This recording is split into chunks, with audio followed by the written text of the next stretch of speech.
Hey, what's up? This is Ricardo at Parts People, and in this video, we'll outline the steps for completing a part replacement on your Dell PC.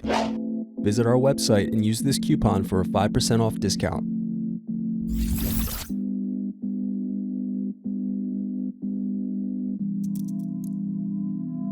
Unscrew and remove bottom base.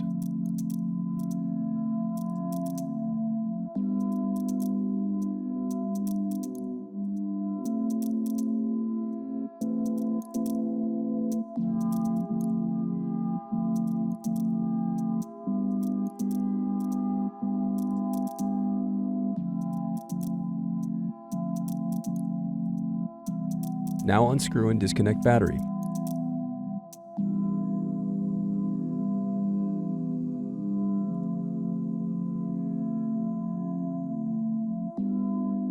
Next, unscrew and disconnect cooling fan.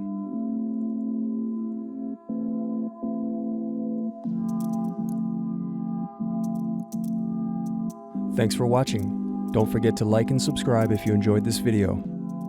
And if you need more, check out this playlist to watch other tutorials for your laptop. You can also click here to find parts for your laptop at partspeople.com.